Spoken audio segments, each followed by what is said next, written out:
What is good, everybody? It's your boy Cam.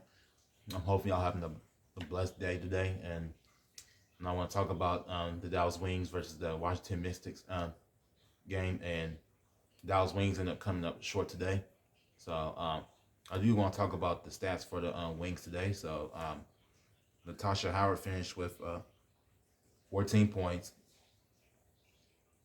Satu Sabali finished with 12, and then Tia McCown finished with 20. Arike Onguwali finished with 21, and then Kalani Brown finished with 10. But in the first quarter, the Wings were just having too much turnovers, and then in the first half, Arike only had 3 points in the first half, and she literally struggled. Like she just couldn't find her rhythm until like the second half, and then finishing with 18 points and going into the second half. So and what the Wings need to do better, they gotta play a little better defense and crashing the boards. They had trouble with that all game, just like they did with the Indiana Fever. And then so the Wings were down like 14, and they cut the lead down to 9 at halftime, and then back and forth in the third quarter. And so but at the end of the third quarter, they was able to get a fast break score with just point 0.5 left and going to the third. And I'm just like, y'all gotta do better on defense. Fourth quarter, and then same thing. We just couldn't take care of the ball, and then Natasha Howard picked up the tech because she ain't getting no foul call, and she just lost composure, so she had to go to the bench just to so they could keep her on the cool down. But they did talk about Natasha Howard. He's usually not like that. That was like the first time they see her get like heated. This is my first time seeing Natasha get upset over no call, because she usually keeps her composure. And unlike Arike had a tech from her last game, she was heated up on the bench and got her tech. But that's just who Arike is, and she's that competitor. She wants to win. And then so really, like when the Wings did, I think the Wings did a good job was getting points in the paint. They did move the ball around well into the paint, but the Washington Mystics was just knocking down threes like constantly. And I found out the Washington Mystics are the best 3-pointing team in the WNBA, even though they're not the best right now. But it's crazy how they could have one of the worst records, but still be the best 3-point shooting team. The first time the Wings played the Washington Mystics in Washington D.C., they lost by like 28 or 30, I can't remember. But in the second time they played them, they lost by single digits. And then so what's even crazier? So there's 2 minutes left in the game. The Wings are down 15, and then they almost come back, but still end up losing by 4. And then the Washington Mystics missed like 9 shots, like going into the last 2. And then honestly, the Wings should have won that game. So we're just like 22 seconds left, and the Wings couldn't figure out what they were doing. They was wasting too much time dribbling the ball around, but they had to get something quickly.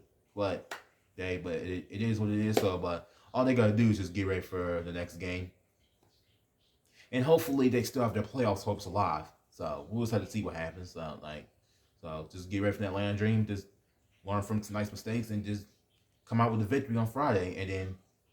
And this weekend they fly to Chicago to take on Chicago Sky, which is they have the rookie Angel Reese, and then Kennedy Carter, who I told you about, who I went to high school with. And so honestly, and I do want to talk about Ariel Atkins. So Ariel Atkins grew up in Texas. She went to Duncanville High School. She won 2 state titles, I believe, at Duncanville, but lost the state title her senior year. And then she played basketball at UT, University of Texas at Austin, and then she ended up getting drafted to the Washington Mystics. And she played pretty well today. And then the Washington Mystics bench, like bench stepped up today. They played so well, and then people coming off the bench were just knocking down threes like constantly, and then but we was able to shut them down the last 2 minutes, but still came out with the victory today. And what I like about the Dallas Wings, they don't ever quit. They don't give up when they're down big. They play until the final buzzer. And there was a game I watched against the Los Angeles Sparks. They were down 19 in the fourth quarter and came out with the victory. And I had faith they was going to come back and win today. But, hey, it happens. So we just got to move on, move forward. And then, honestly, it was a good game. Like I said, the Wings don't give up. They play with pride. And then, if they don't even make the playoffs this upcoming this year, they'll have to bounce back, get ready for next year. And I believe they will. And again, the Wings had issues this year. Natasha Howard was out. Satu Sabali was out with a shoulder surgery, and then Maddie Sechrist was out too. So the Wings definitely had were short with their team at the beginning of the year, and then a lot of people thought at the beginning of the year, the Wings weren't going to make the playoffs, but other teams started losing. So, but now we still have a chance still making the playoffs. So I believe we can, but it's just other teams going to have to lose, and we're going to have to keep winning because next week when we come at home, we got a tougher schedule at home, which is the New York Liberty.